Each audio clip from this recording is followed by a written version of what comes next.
Haviyan Karavavahai Tejasvinavadhitamastu Ma Vidvishavahai.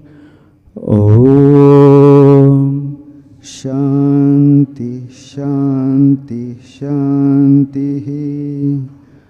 Om Asato Ma Satgamaya Tamaso Ma Jyotirgamaya Mrityor Ma Mritangamaya. Om Shanti Shanti Shanti.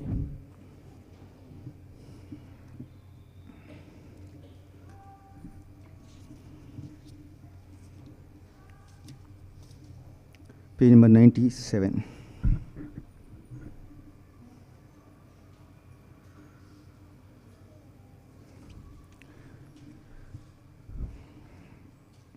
India, our motherland.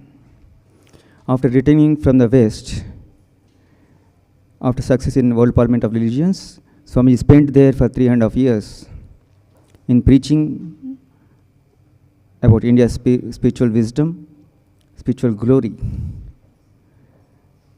because that is useful and helpful, and the Western people were in want of that.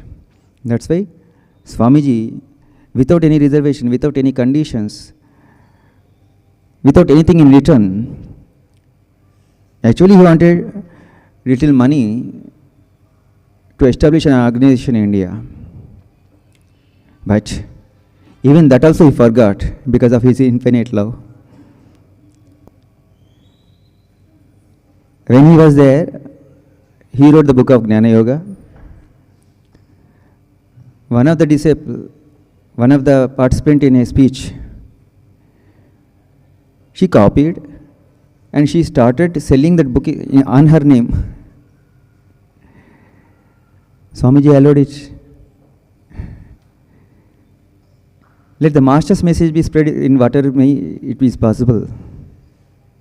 She wants name or money, something else. Let it be. That is the kind of heart he had. The heart of a sannyasin is greater than the mother. And here in this saying, Swami is telling about India's glory, our motherland's glory. It was ruled by people of the other countries for a few hundred years. But still, it did not lose its greatness, its charm, its wonderful heritage. It has glorious past. It has produced several giants in all the fields of the external world. Now what we see, the development or material prosperity of the Western countries is just a little manipulation of the physical world. But Indians did their practicals in the internal world. They experimented, several sages, saints, devotees, yogis, sadhakas. They have experimented on the mind, on the soul. Thus, they came out with wonderful sciences, spiritual sciences. So,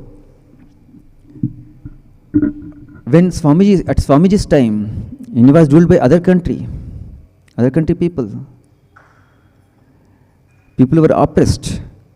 They became poor. They lost their courage. They lost their glory. He has to awaken them. He has to remind them about their greatness.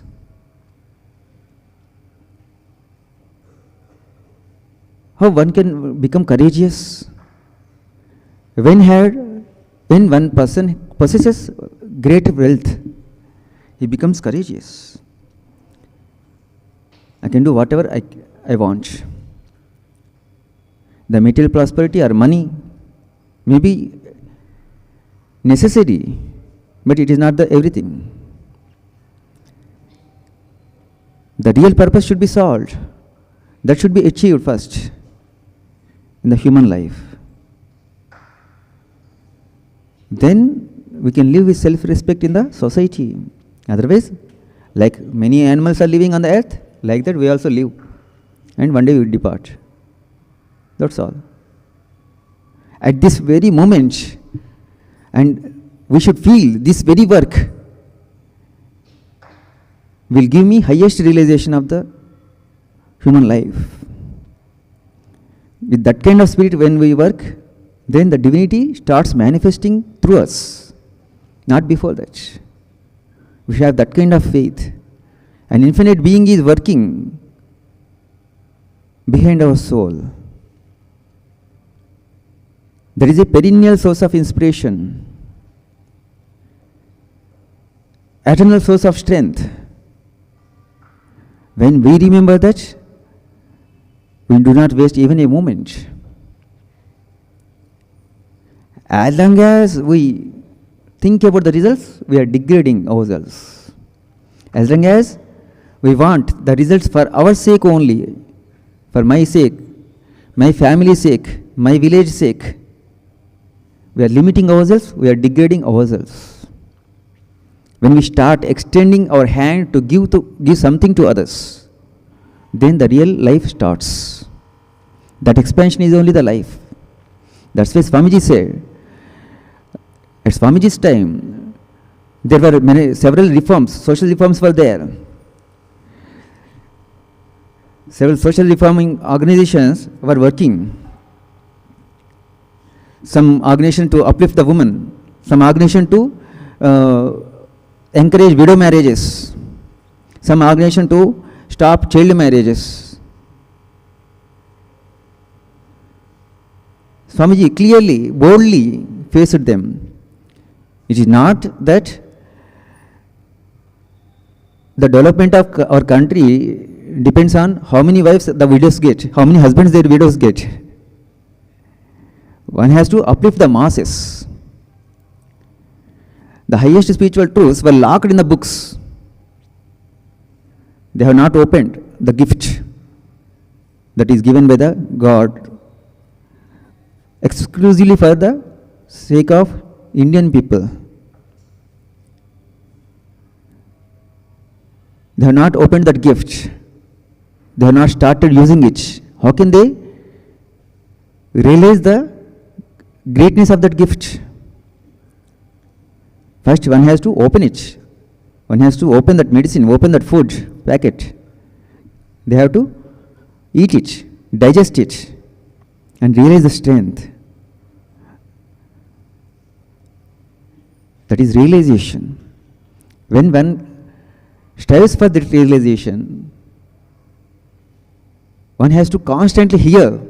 Again and again they have to hear the greatest spiritual truths. Because through generations, through centuries, we are weak. We can't do anything. We live on this world like other beasts and we will die. Like these kind of weak thoughts, weakening thoughts were injected into our brains and heart. We were hypnotized by those thoughts. We have to do the contrary things now. We have to listen to the highest, greatest spiritual truths. And they did the work. They cooked the food. We did not harvest something and we need not work in the fields. We need not work under the sun. The food is ready. The crop has come to the house and they have cut the vegetables, they have prepared the food and it is ready, hot. We have to just eat it and digest it and become strengthened ourselves.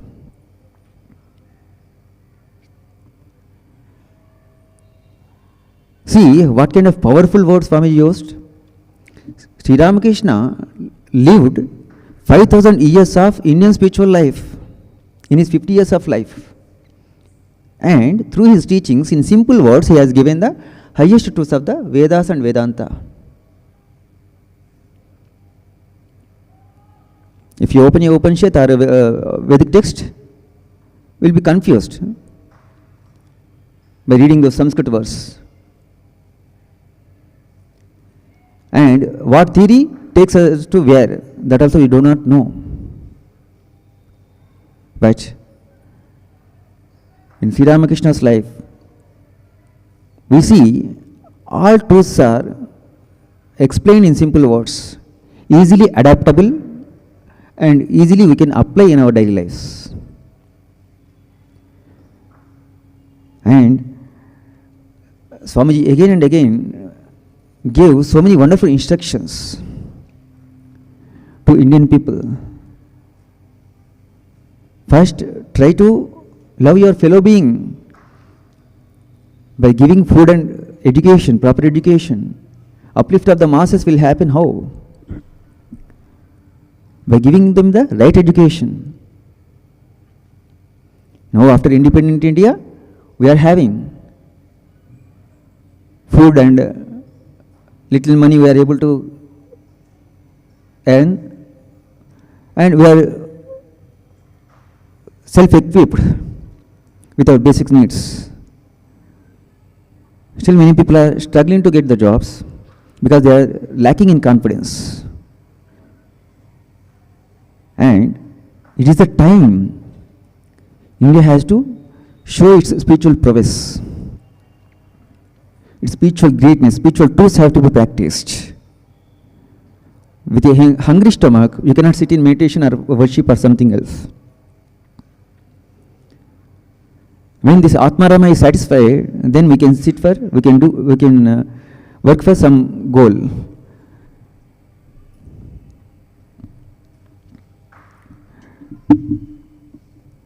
Now we have many physical comforts, but we have become busy also. We have to devote time. We have to renounce time first for the sake of highest ideal. We have to give our time. And second thing is, our time for what? For our self-realization. Our time for to serve others. Then only great things can be accomplished, not before that. That's why Swami said again and again, India has to be raised. India has to be uplifted by doing one thing. Remember and intensify her on these two channels. One is renunciation and the one is service. Intensify her on these two channels, renunciation and service. Then we will see progress everywhere. Not through any other reform, but through renunciation and service. See how much we can practice in our day-to-day life. Okay? Wonderful day ahead. Please press to class.